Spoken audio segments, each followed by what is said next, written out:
The girl watched him through the grate. She had found the grate 3 days ago, hidden behind a collapsed ventilation panel in the lowest corridor of Waystation Marrow. The metal was warm against her cheek when she pressed close, and through the narrow slats she could see directly into the maintenance bay where the human worked alone. He was large. All humans were large, but this one moved with a heaviness that had nothing to do with mass. He carried his tools the way tired people carry burdens they have stopped noticing. His hands, blunt, scarred, dark across the knuckles, moved with a careful patience that confused her. He was rebuilding a water recirculation pump. She knew because she had watched him strip it to components, clean each part, and begin fitting them back together with a precision that the station's own Torai engineers had never managed. She pressed her face harder against the grate and breathed as quietly as she could. She had no name. Or rather, she had stopped using the one the creche matrons had given her because it was not a real name, it was a designation. Vel 7. The 7th of 11 orphans pulled from the rubble of the Vel cluster bombardment, catalogued, processed, and transferred to Waystation Marrow's refugee holding pen 18 months ago. The other 10 were gone now. Adopted, transferred, or, in the case of Vel 3 and Vel 9, simply vanished from the rolls during a bureaucratic shuffle that nobody investigated. She was the last one left, the one nobody wanted. WASTTONMERU, Refugee Processing Authority. Case File, VELL 7 designation only, subject non-responsive to name queries. Species, Cathari juvenile, estimated pre-adolescent.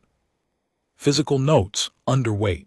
Lavender dermal pigmentation consistent with Cathari phenotype, silver-white hair mid-length matted, slight bioluminescent undertone in skin fading, eyes, amber functional avoid direct contact, pointed auricular structures intact, no visible injury.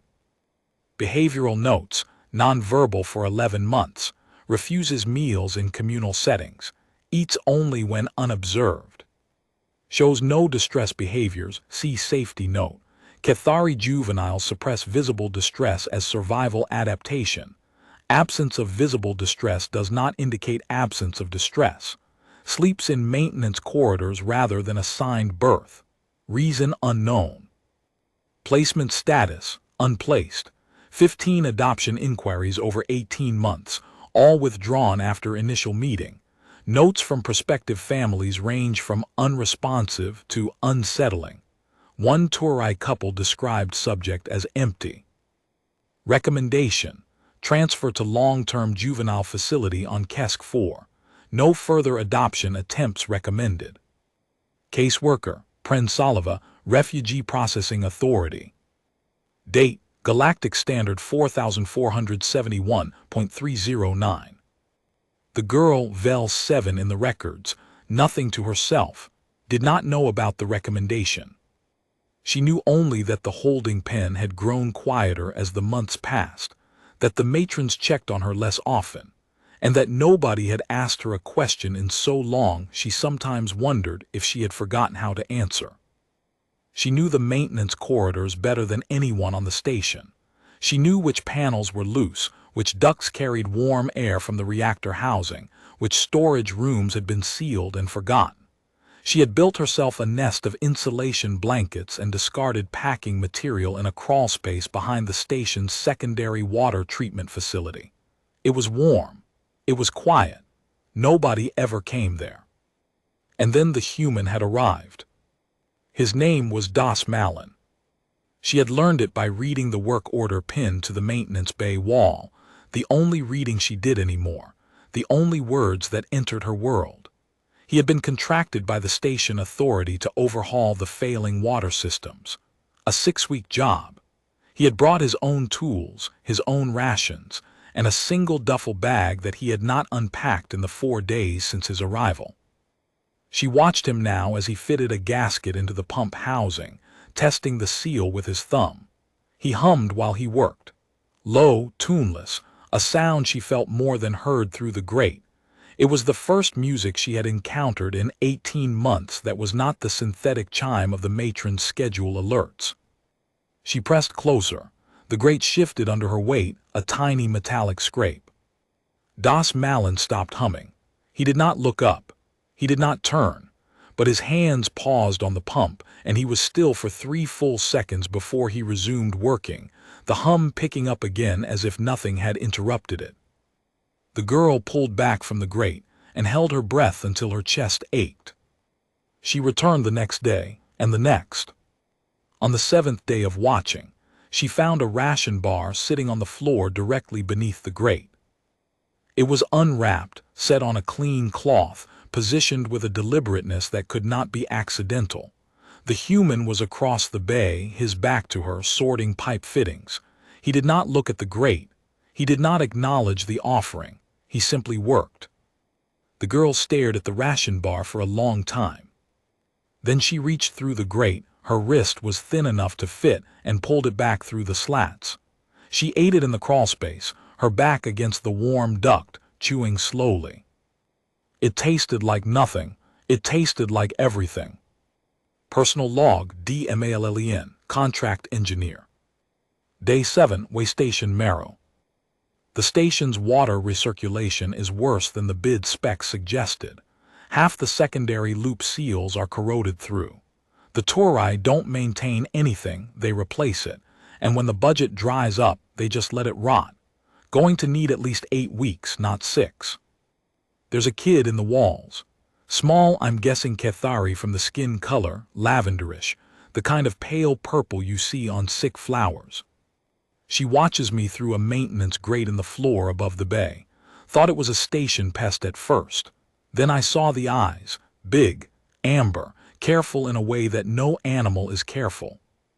She's been watching me for a week. I left a ration bar under the grate today. I don't know if that was smart. I don't know anything about Cathari kids. I just know that nobody who lives in a wall is doing it because they have somewhere better to go. I'm not going to push it.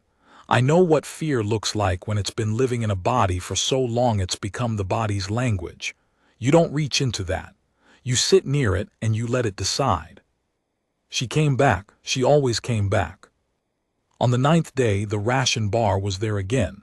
Different flavor. She ate it faster this time. On the 12th day, there was a ration bar and a small packet of dried fruit. She did not know what the fruit was. It was sweet and dense, and it made her eyes sting. On the 14th day, Das Malin spoke without turning around. I'm going to replace the main junction valve tomorrow. It's going to make a lot of noise. Banging. Didn't want you to be startled. His voice was low and even. He addressed the words to the pump, to the wall, to the general air. He did not look at the grate. She said nothing, but she did not leave.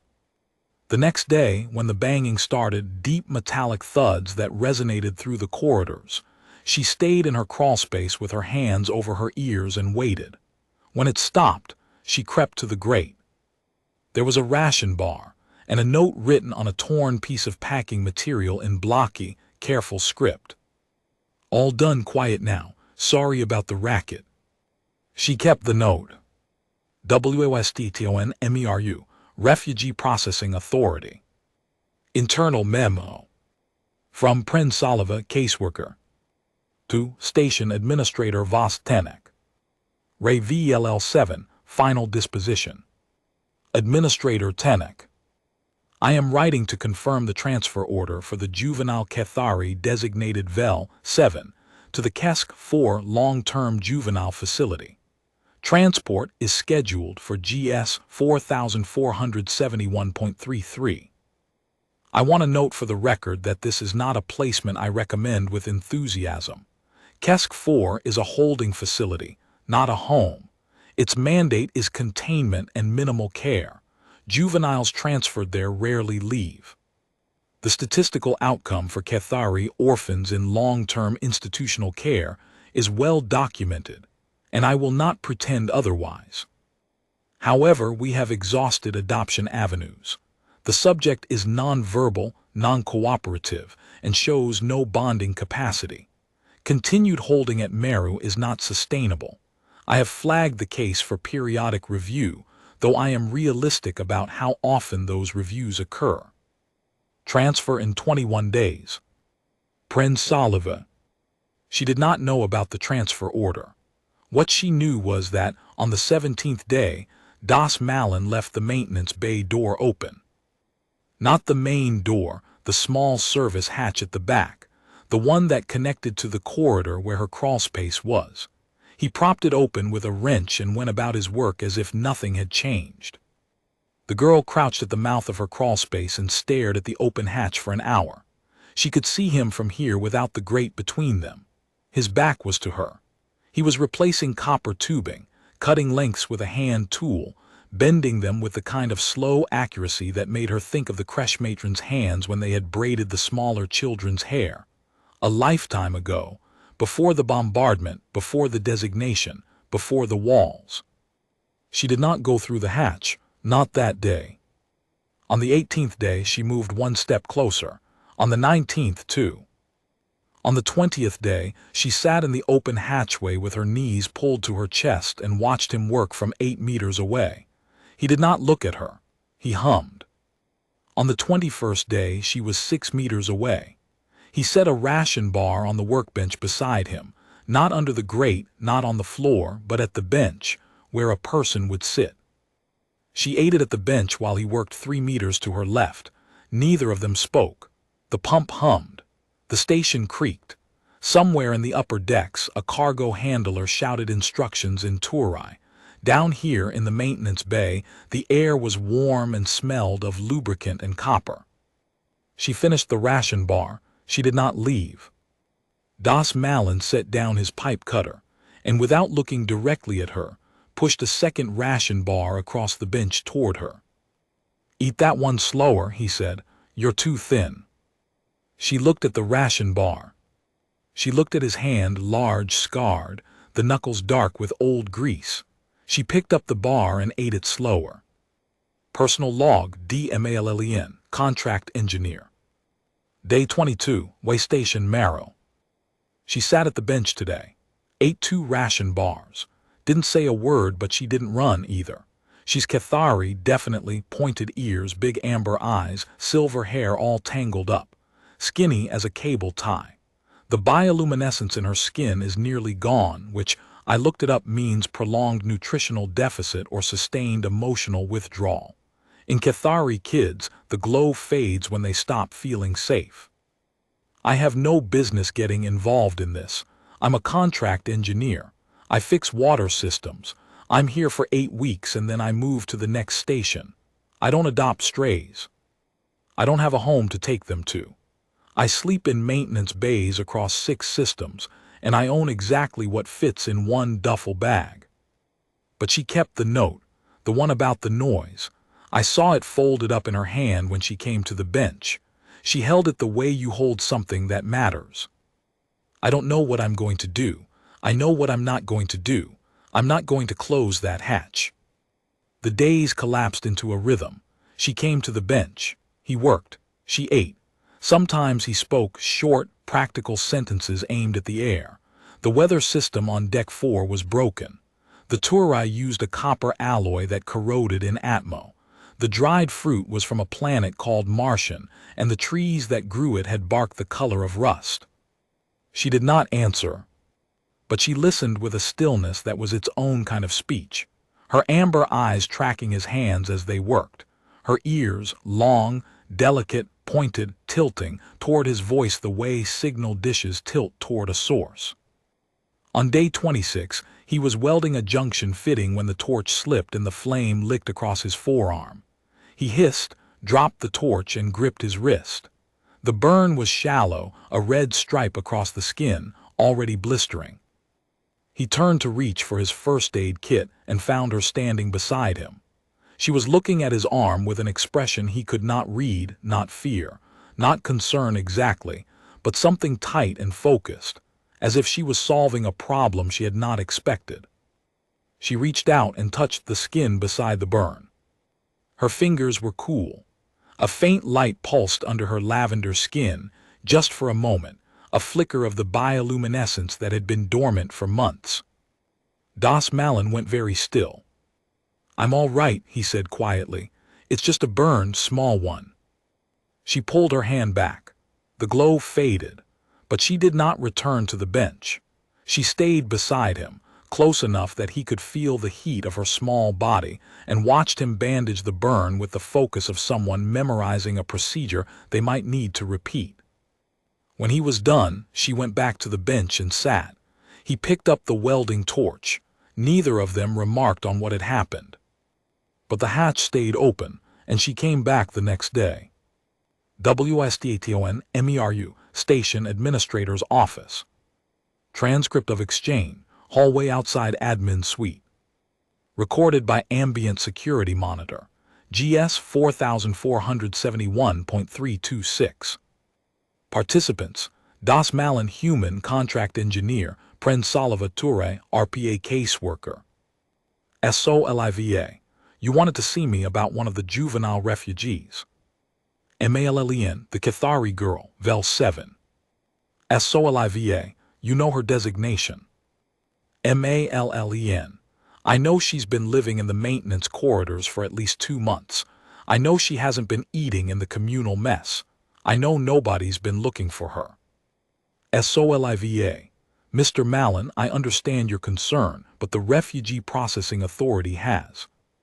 MALLEN, has what? SOLIVA, has managed this case for 18 months. The subject is non-verbal. She has rejected every placement attempt. We have exhausted our resources, and a transfer to KESK 4 has been arranged. MALLEN, KESK 4. SOLIVA, it's a long-term juvenile. MALLEN, I know what KESK 4 is. I did a plumbing overhaul there 2 years ago. It's a warehouse. You put kids in and they don't come out. SOLIVA, that's not. MALLEN, when's the transfer?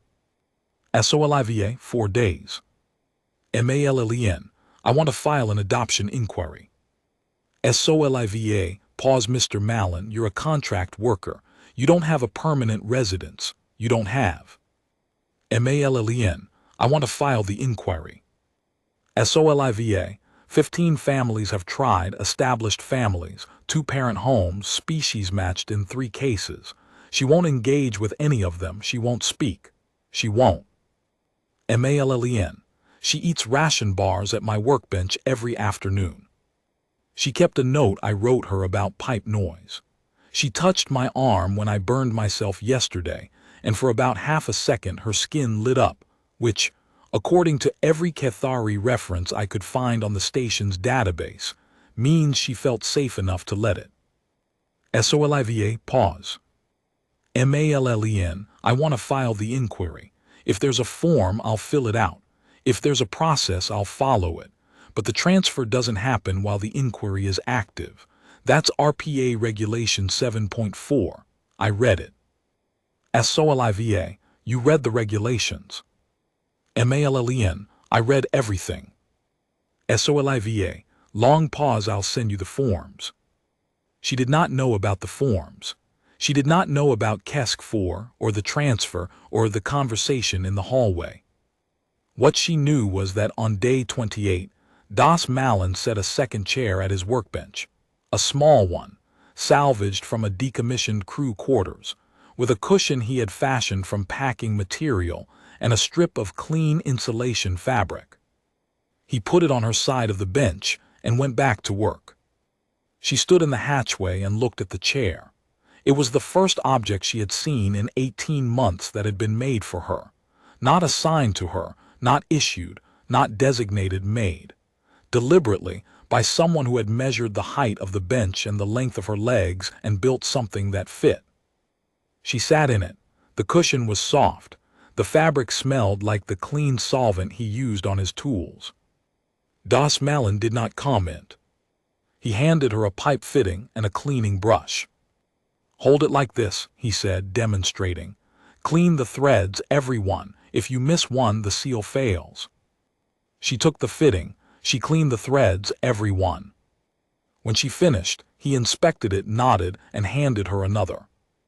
They worked side by side for 4 hours. She cleaned 37 pipe fittings.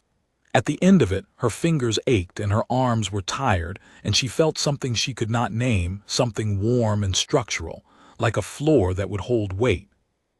That night in her crawlspace, the bioluminescence under her skin flickered on. Not bright, not steady, but present, a faint lavender pulse, like a heartbeat made visible. She fell asleep with the note about the pipe noise folded under her cheek. Personal log, DMALLEN, contract engineer. Day 30, Waystation Marrow. The forms are a nightmare. The RPA wants proof of residence, proof of income stability, species compatibility assessments, psychological evaluations, background checks across 6 jurisdictions. Some of it I can provide. A lot of it I can't. I don't have a residence. I live where the work is. My income is contract to contract, and the gaps between jobs are sometimes months. Saliva isn't being unkind about it. She's being accurate. On paper, I'm the worst possible candidate. But the kid cleaned pipe fittings today. 37 of them, and she didn't miss a single thread. When I handed her the first one, she looked at it like I'd handed her the key to something. She has careful hands, precise. She's good at this work. She's good at any work that lets her be quiet and exact and useful. I think that's what she needs. Not a family. Not yet. Maybe not ever. Just something to do with her hands that somebody else needs done. I'm going to talk to Saliva again tomorrow. There has to be something in those regulations, some provision for a provisional guardianship, a work sponsorship, something that doesn't require me to own a house on a planet I've never lived on. I'm not going to let them put her in Kesk 4. That's the line. Everything else is negotiable. That is not. On day 31, the matron came. She was a Torai woman with deep green skin and the weary efficiency of someone who had processed too many children through too many systems. She came to the maintenance bay with a data pad and a standardized care compliance checklist, looking for the girl who had missed her scheduled biometric scan. She found her sitting in a small chair at a workbench, cleaning pipe fittings. Vel 7, the matron said. The girl's hands stopped. Her ears flattened against her skull, a Cathari fear response that she had not displayed in months, because for months she had not been in a situation where she had something to lose. Das Malin straightened from the pump he was servicing. He was a head taller than the matron and twice as broad. His hands were dark with grease, and he held a pipe wrench the length of his forearm. Her scan is overdue, the matron said, looking up at him. She needs to come with me. She's in the middle of a job, Das Malin said. She's a refugee minor in RPA custody.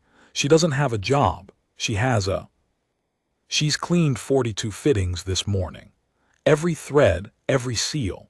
She's in the middle of a job, and I need her to finish it because I'm behind schedule on the secondary loop overhaul, and her hands fit places mine don't. The matron looked at the girl. The girl looked at the workbench. Her hands were frozen around a pipe fitting, her knuckles pale beneath lavender skin. The scan takes 10 minutes, the matron said. Bring the scanner here. That's not. Regulation 12.2, Das Malin said. Biometric scans may be performed at the subject's current location if relocation would cause undue disruption to an ongoing supervised activity. She's supervised. She's active. Bring the scanner here. The matron stared at him. You read the regulations, she said. I read everything. The matron left. She returned 20 minutes later with a portable scanner.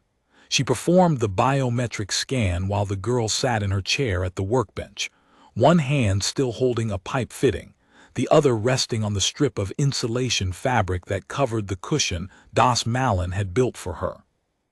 The scan showed what Das had already suspected: underweight, nutritional deficit across 3 categories, bioluminescence at 14% of species baseline.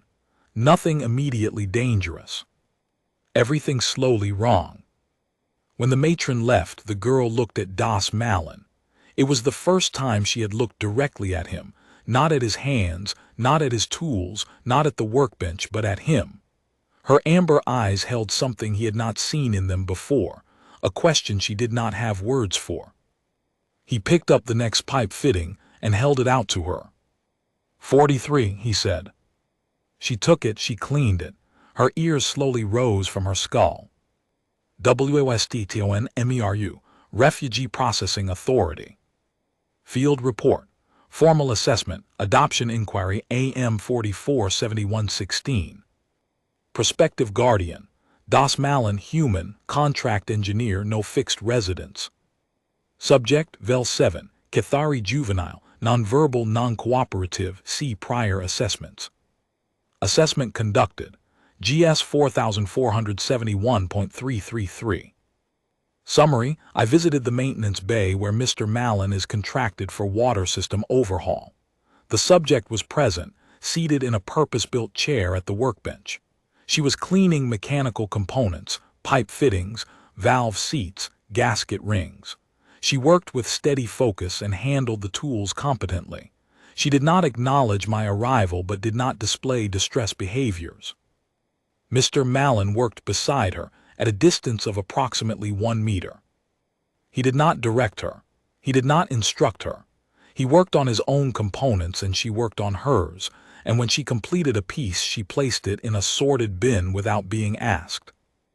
I observed for 40 minutes. During that time the following occurred.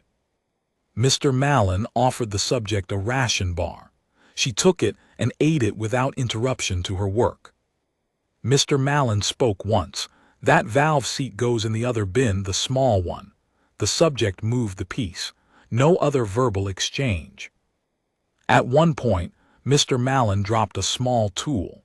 The subject picked it up and placed it on his side of the bench. This is the first recorded instance of the subject initiating interaction with another individual since intake. Previous assessments have described the subject as empty, non-responsive, and showing no bonding capacity. I am required to note that I do not agree with those assessments. What I observed in the maintenance bay was not emptiness. It was stillness. The distinction matters. Mr. Malin does not meet standard guardianship qualifications. He has no fixed residence, no species-matched co-guardian, and no prior childcare experience. He has, however, done something that 15 qualified families could not. He made the child feel safe enough to sit beside him. I am recommending provisional guardianship under Regulation 9(7)(c). Emergency placement with a non-standard guardian when standard placement has been exhausted, and institutional transfer would result in demonstrable harm to the minor. I am aware this recommendation will be challenged. I am making it anyway. Prensalva, caseworker. Refugee Processing Authority. On day 33, the girl learned what a bolt pattern was. Das had pulled a corroded flange assembly from the secondary loop, 8 bolts in a star pattern, each one seized with mineral deposits. He laid the flange on the bench and showed her how to work them loose, penetrating oil first, then patience, then the right socket applied with steady pressure, never force. Force cracks the housing, he said, not looking at her but speaking into the work. Patience loosens the bolt, same amount of effort, different result. She worked the first bolt for 20 minutes. Her arms shook. The socket slipped twice. On the third try, the bolt turned a quarter rotation, stiff and grinding, but it turned. She set the socket down and looked at it. Again, she said. Second word. He handed her the penetrating oil without comment, and she worked the next bolt and the next, and by the end of the afternoon she had freed all 8 and laid them in a row on the bench, sorted by size, each one cleaned and inspected as he had shown her. Das picked up the last bolt and turned it in his fingers. Clean threads, he said. She nodded. Something shifted in her posture, a straightening, a settling, as if a joint that had been loose for a long time had found its seat. That evening, after she had retreated to her crawlspace, Das found a 9th bolt sitting on his side of the bench. She had found it somewhere, a loose one, salvaged from a discard bin, and cleaned it on her own. The threads were perfect. He put it in his pocket. He still carries it. The challenge came 2 days later. Station Administrator Vas Tenek was a Turai bureaucrat who managed Waste Station Meru with the philosophy that problems were best solved by moving them somewhere else. The Kethari Orphan was a problem. The transfer to Kesk 4 solved the problem. The human engineer's adoption inquiry unsolved it. He denied the provisional guardianship. The denial arrived as a formal notice delivered to the maintenance bay by a station security officer. A tall Turai male with a sidearm he did not need, and a demeanor that suggested he believed otherwise. He handed the datapad to Das Malin and waited. Das Malin read it. The girl sat at the workbench, watching. She could not read the screen from her angle, but she could read the human's body. His shoulders tightened. His jaw set. His hands, those large, careful hands, went still in a way she recognized, because it was the same way her own hands went still when she heard footsteps in the corridors at night. "The transfer is scheduled for tomorrow morning," the security officer said. "GS 4471.336. Transport docks at 700. Das Malin set the datapad down. "Who do I appeal to?" he said. "The appeal process takes 60 days. The transfer is." "Who do I appeal to?" "Administrator Tenek's office." "Then I'll be at Administrator Tenek's office in 10 minutes. The security officer left. Das Malin turned and found the girl looking at him with those amber eyes, wide now, the pupils narrowed to slits the way Kethari eyes did under acute stress. She had understood, not the words but the weight. Something was being taken. He crouched, lowering himself until he was at her eye level, the way he always did when he handed her a pipe fitting or a ration bar. He did not touch her. He never touched her without her initiating it. "I need to go talk to some people," he said. "It's going to be all right. I'm going to come back." She looked at him. Her mouth moved the smallest motion, barely a shaping of breath. No sound came out. "I'm going to come back," he said again. Then he stood and walked out of the maintenance bay. She sat in the chair and did not move. The maintenance bay was quiet without him. The pump ticked as it cooled. The overhead lights buzzed at a frequency she had memorized months ago, the way she memorized everything, not because she wanted to, but because paying attention to every detail was how you survived in places where the details could kill you. The sound of his boots faded up the corridor, and then there was nothing but the station's deep mechanical breathing and the fact that she was alone again. Her body knew what to do with alone. Her body had been doing alone for 18 months. It said, crawl space. It said, dark, tight, safe, invisible. It said, go now before they come with the transport, before they put you in a shuttle with sealed windows and take you to a place where the word minimum means the most you will ever get. She looked at the hatch. She looked at the crawl space beyond it. She could be there in 30 seconds, and from there into the ventilation system, and from there into the station's guts where nobody would find her for days if she did not want to be found. She had done it before. She knew the routes. Instead, she picked up a pipe fitting from the bin, the 43rd fitting. She placed it on the bench, selected the cleaning brush, and began working the threads. Her hands shook. The brush slipped. She set it down, pressed her palms flat on the bench until the shaking stopped, and picked it up again. She cleaned the fitting, every thread, every groove. When she finished, she placed it in the sorted bin and picked up the 44th. She was on the 47th when she heard his boots coming back up the corridor. She did not look up. She cleaned the fitting. When he entered the bay, she set it in the bin and reached for the 48th. His hands were still. She could see them at the edge of her vision, large, grease-dark, resting on the edge of the bench. He was looking at the sorted bin, counting the new fittings. 4, he said quietly, while I was gone. She nodded. She did not look up because if she looked up he would see her eyes, and her eyes would ask the question she could not ask, and she was not ready for the answer to be the wrong one. "It's 90 days," he said. "Provisional, they gave us 90 days." She set down the fitting. She set down the brush. She placed both hands flat on the bench and she breathed, and the breath came out with a sound, not the keening, not a word, but something between the two, a vibration that started in her chest and traveled through the bench and into the tools and the fittings and the warm, oil-scented air. Das Malin did not move.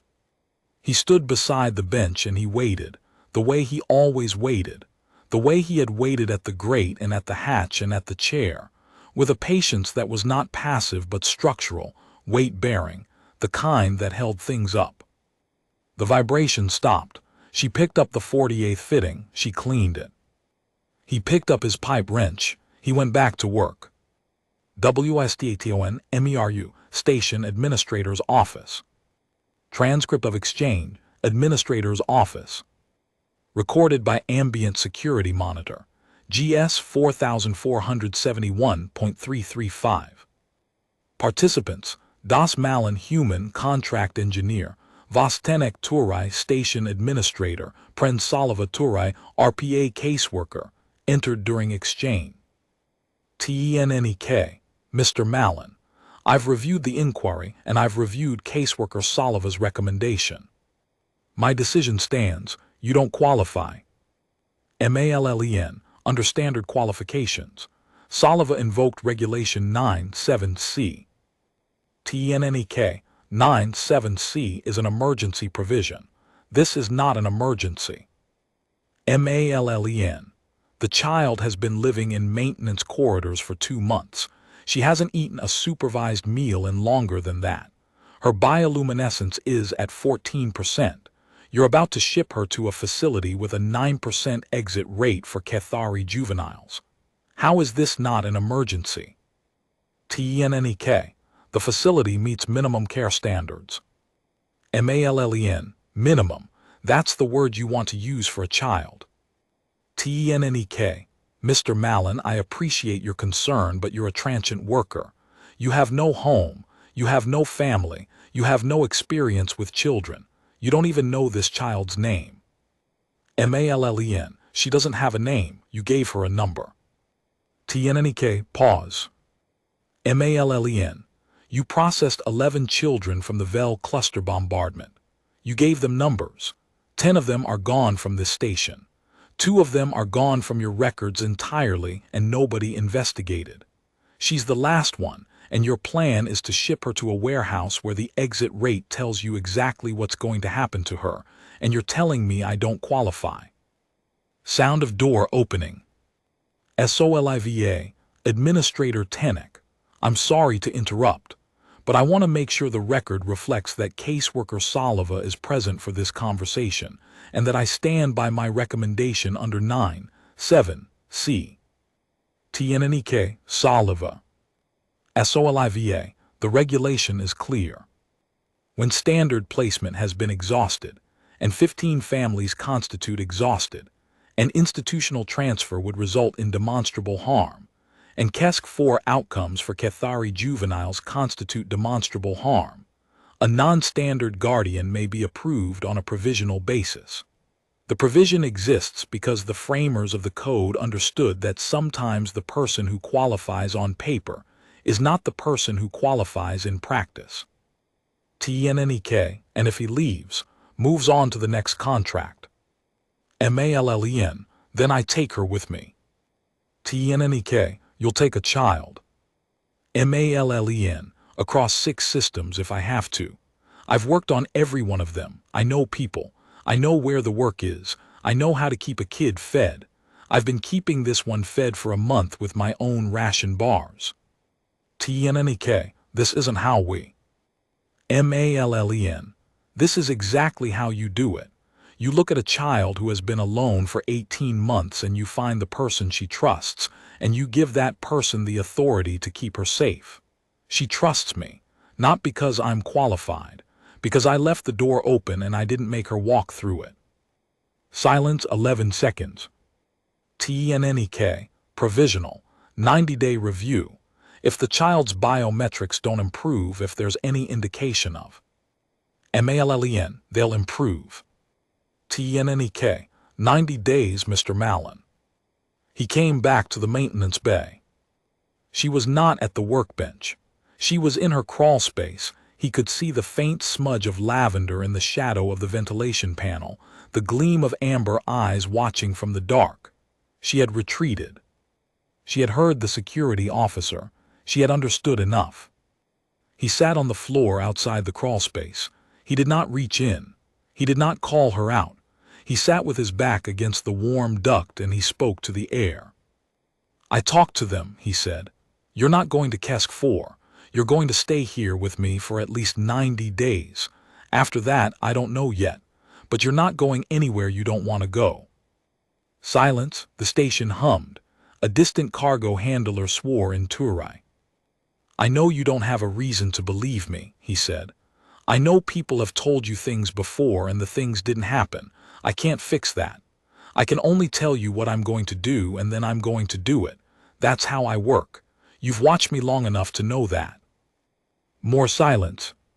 Then a small hand emerged from the crawl space and touched his arm, the same arm she had touched when he burned himself. Her fingers were cool. Her skin pulsed with a faint, unsteady light. He sat very still. The hand did not withdraw. Personal log, DMALLEN, contract engineer. Day 38, way station Marrow. She said a word today. I was replacing the pressure regulator on the tertiary line, last major job on the water overhaul, and I asked her to hand me the 12 mil wrench. Force of habit. I've been naming tools when I reach for them just so she hears words attached to things. No pressure, no test, just words in the air. She picked up the wrench, she handed it to me, and as she let go she said, 12. One word, quiet. Rough around the edges, like a hinge that hasn't been used in a long time. I said thank you and kept working. I didn't make it a big deal, but my hands were shaking for the next 10 minutes and I had to redo a fitting I'd already sealed. 12, the first word she said in 11 months, one syllable, the number of a wrench. I've been thinking about what Tenek said that I don't know her name. He's right, she doesn't use one. But today, when I was filling out the 90-day review paperwork, there was a field for name of minor.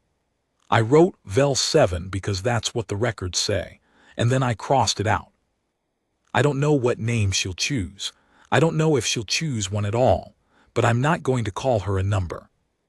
If she's mine, and she is, for 90 days, and if I have anything to do with it for longer, she gets to be a person before she gets to be a category. The 90 days were not easy. There were inspections, Saliva, twice a month, with her datapad and her biometric scanner and her careful, probing questions that Das answered with the same patience he brought to corroded valve seats. There were supply challenges. He was feeding 2 people on a single-person contract ration, and the station's quartermaster was disinclined to adjust allocations for a provisional guardianship that she considered irregular. There were nights when the girl woke screaming, not screaming exactly, but making a sound that Cathari children made in extremis, a high, thin keening that was less a cry and more a broadcast, a frequency designed to carry across the vast distances of the Cathari home forests to summon caregivers who no longer existed. The first time it happened, Das was out of his bunk and across the bay in seconds, his heart hammering, to find her curled in her chair at the workbench, eyes open, the keening coming from somewhere deeper than her throat. He did not pick her up. He sat beside the chair and he said her designation, hey. Hey, it's all right. I'm here. And the keening slowed and stopped and she looked at him with eyes that were not quite seeing him and not quite seeing anything else. He stayed until she slept. He stayed many nights. On day 44, the station's water main burst. Not the section Das had already repaired, the primary trunk line on deck 3, a junction he had flagged as critical in his first week and been told to leave alone because the budget did not cover it. The junction failed at 300, flooding the deck 3 corridor with 60,000 liters of recycled water in under 4 minutes. Emergency bulkheads sealed the section. Half the station lost water pressure. The other half lost water entirely. Das was in the maintenance bay pulling on boots when the girl appeared in the hatchway. She had heard the alarms. Her ears were flat, her eyes wide, but she was not retreating. She was watching him. "Stay here," he said. "I'll be back." She shook her head, the first time she had contradicted him. He looked at her for 3 seconds. Then he grabbed the small tool bag, the one she used, the one with tools sized for her hands, and held it out. "Keep up," he said. She kept up, through 3 decks of emergency lighting and ankle-deep water, past shouting Turai damage control teams who stared at the human and the small lavender girl moving through the chaos like they belonged in it. When they reached the failed junction, Das took one look and swore, the only time she had heard him use that particular word. The junction was in a wall cavity. The access panel was standard Turai size, too narrow for a human's shoulders. "I can't reach it," he said.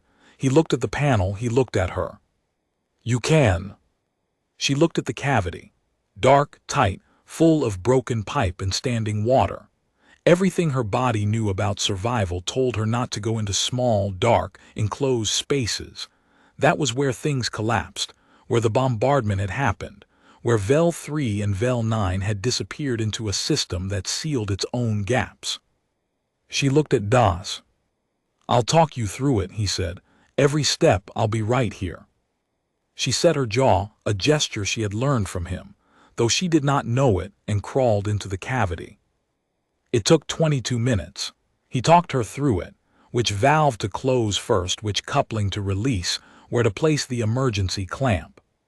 His voice was steady, unhurried, as if they were at the workbench cleaning pipe fittings instead of stopping a flood in the dark.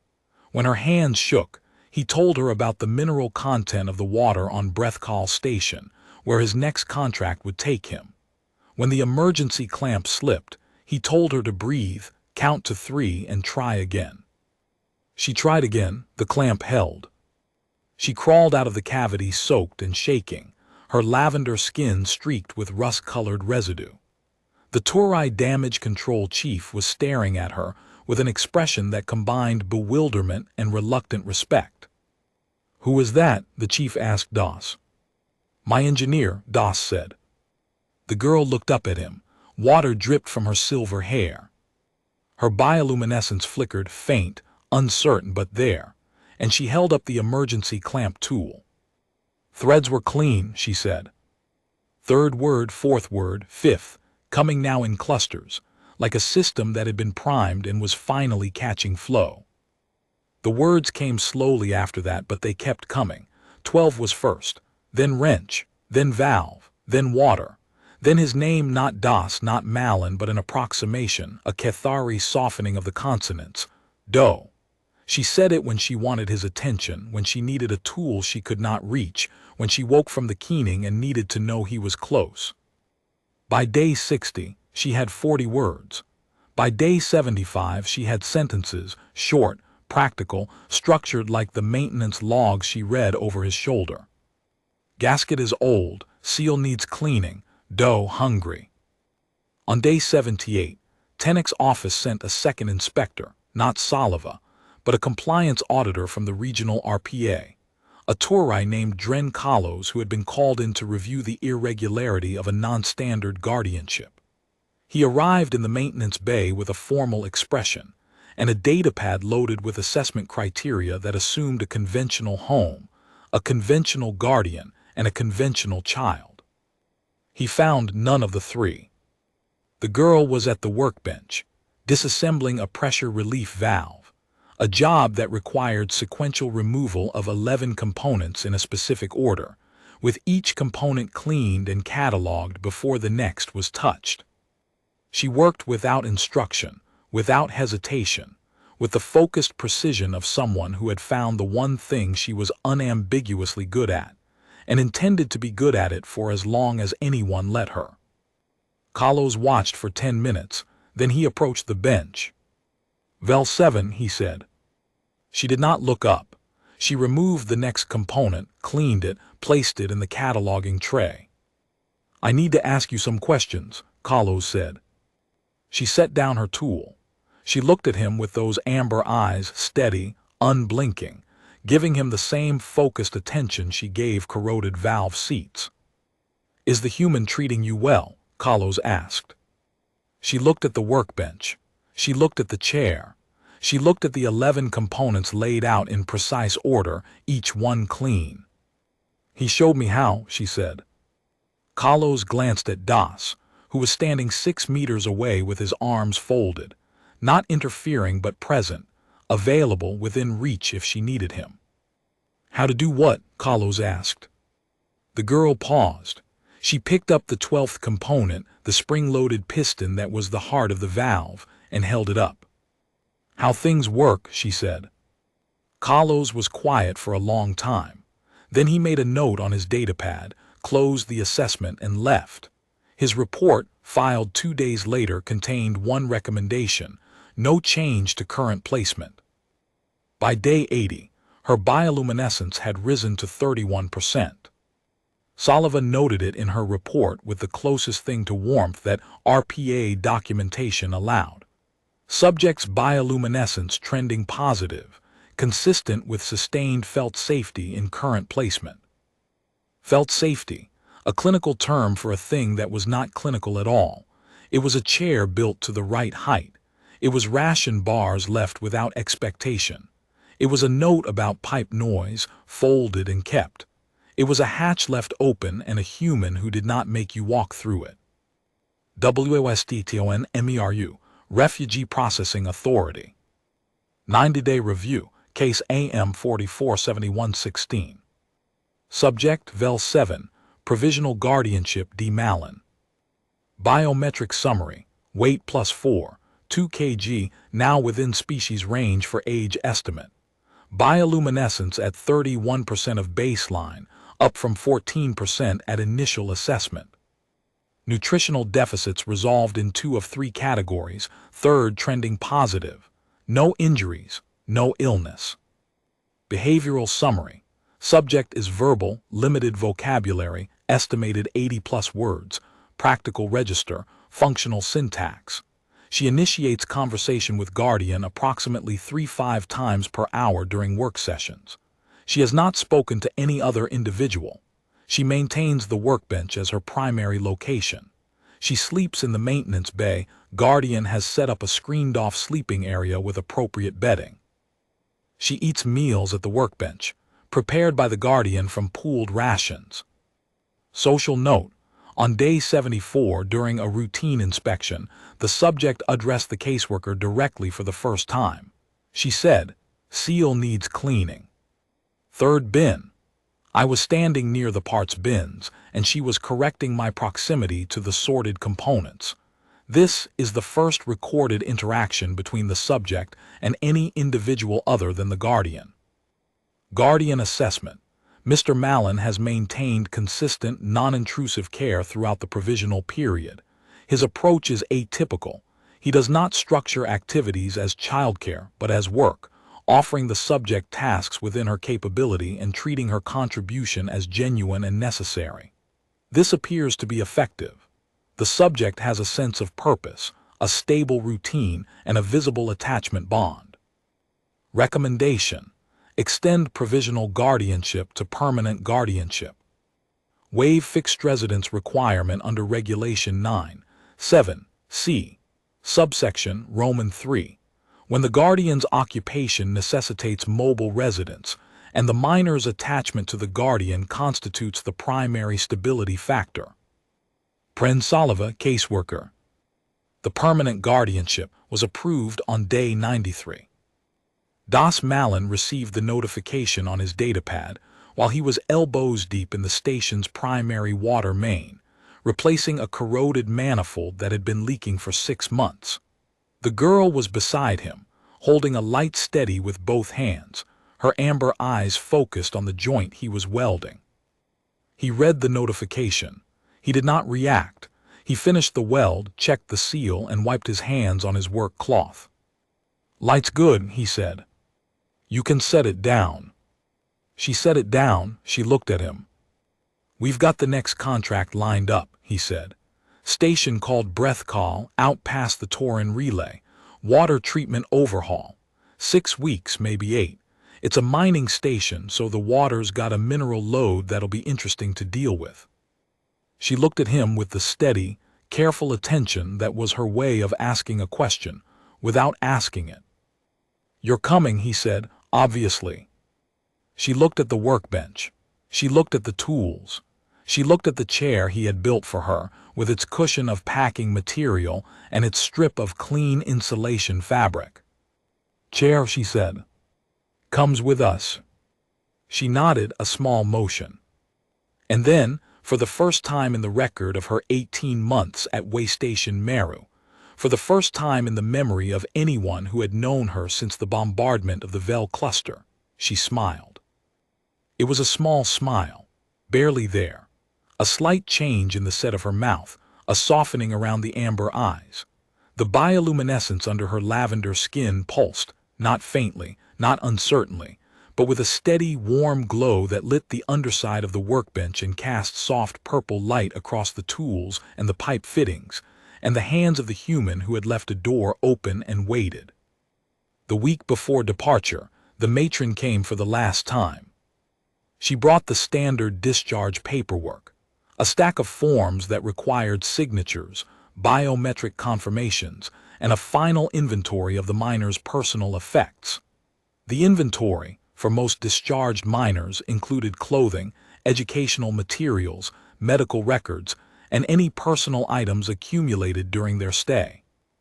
For Vel 7, the inventory listed: 1 folded note, handwritten content, all done, quiet now. Sorry about the racket, 1 cleaning brush, maintenance grade 6 and 1 bolt, salvaged, cleaned, threads intact. The matron read the inventory aloud. She looked at the girl, who stood beside the workbench in the oversized maintenance coveralls Das had cut down and hemmed for her, badly, with uneven stitches and a left leg that was 2 centimeters shorter than the right. "Is that everything?" the matron asked.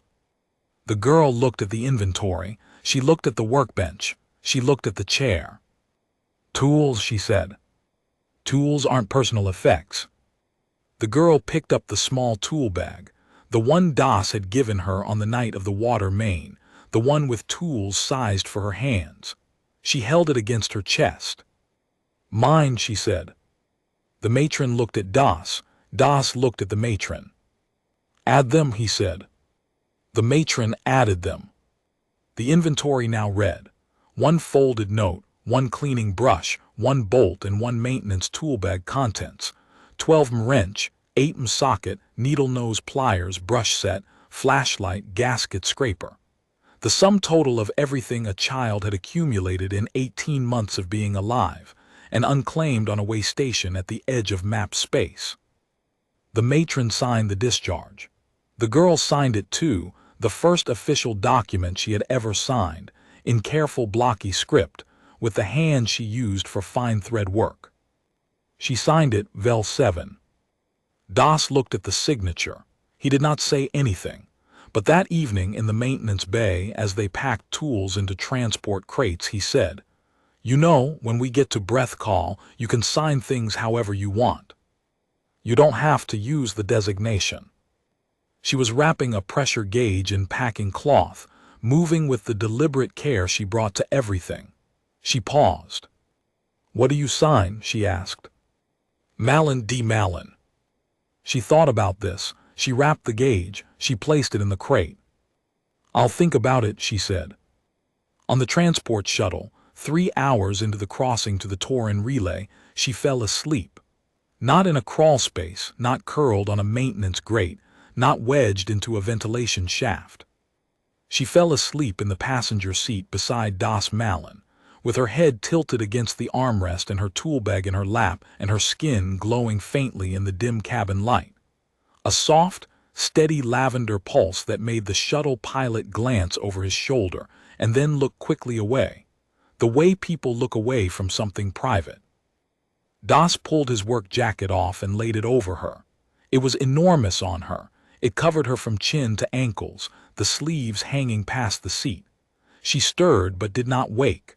Her fingers closed around the jacket's hem the way they closed around a wrench, firmly, precisely, with no intention of letting go. He sat beside her in the dark shuttle, watching the relay stars drift past the viewport, and he did not sleep. He did not need to. He had everything he needed within arm's reach. WSTTON-MERU Departure Log. GS 4471.431. Departing. D. Mallon, human, contract engineer, plus dependent Cathari juvenile, unnamed in official records. Guardian has noted that a name selection is in progress and will be filed when the kid's ready. Destination, Breathcall Station, Torrens Sector.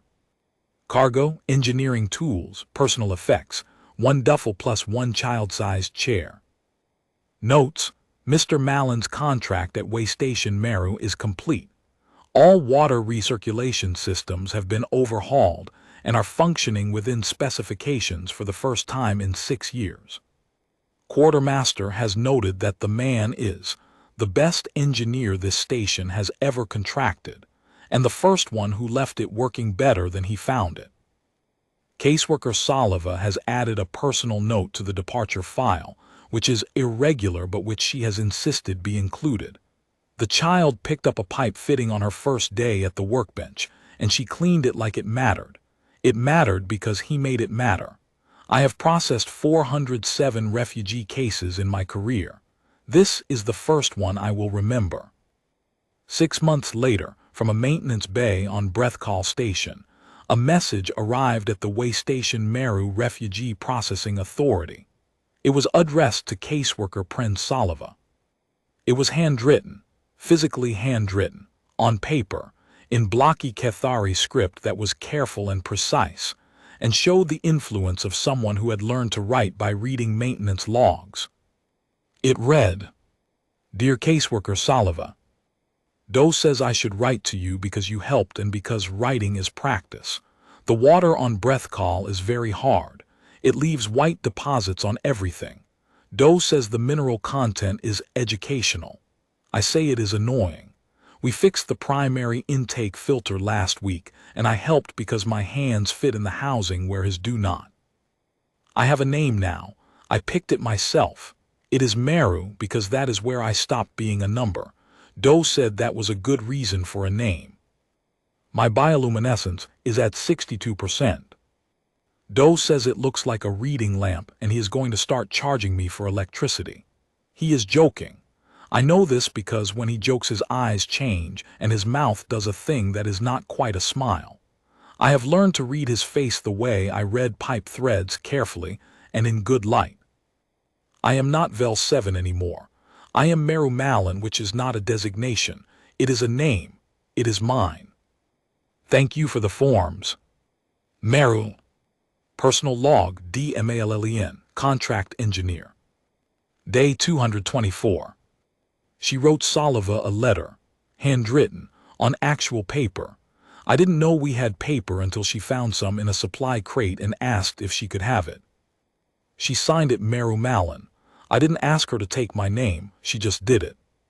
Filled out a practice form she'd found in the RPA archives, wrote it in, and showed it to me like she was presenting a finished repair for inspection. I looked at it for a long time. She watched me the way she watches everything, steady, careful, reading my face for the answer before I give it. Looks right to me, I said. She nodded, took the form back, filed it in the folder where she keeps her maintenance certifications, right between secondary valve systems and water quality testing level 1. I've been thinking about what Tenek said that day in his office, that I didn't know her name. He was right, but not the way he meant it. I didn't know her name because she didn't have one yet. She had a number someone else gave her, and a silence that went all the way down. Now she has a name she chose. She has a chair that fits. She has a job where her hands are useful, and a folder full of certifications she's earned, and a bioluminescence that's bright enough to read by. She has a home. It's not a house. It's not a planet. It's a duffel bag and a toolkit and a chair that comes with us wherever the work goes. I'm a contract engineer. I fix water systems. I own what fits in one bag. 2 bags now.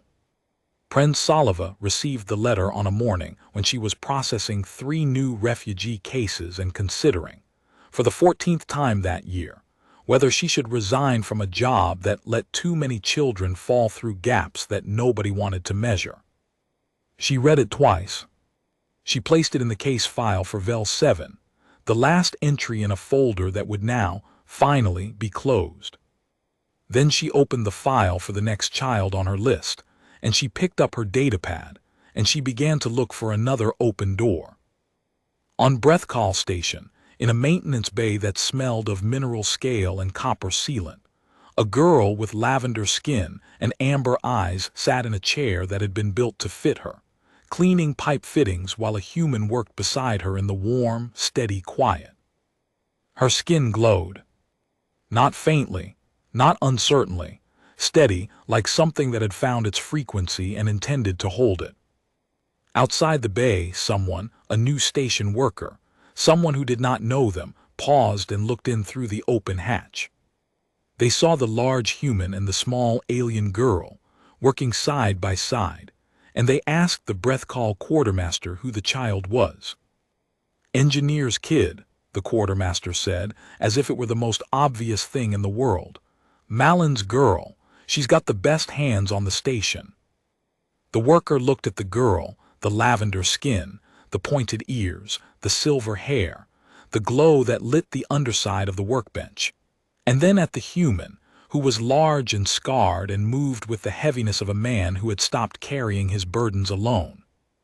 "She doesn't look like him," the worker said. The quartermaster shrugged. "She works like him," she said. "Same hands, same patience, same way of making broken things run right." She paused. "That's what family looks like out here." In the bay, the girl set a finished pipe fitting in the sorted bin. The human handed her the next one without looking, and she took it without asking, and the rhythm of their work, steady, practiced, wordless, filled the space the way music fills a room, not by demanding attention, but by making the silence better than it was before. The hatch stayed open. It always stayed open. And the light held.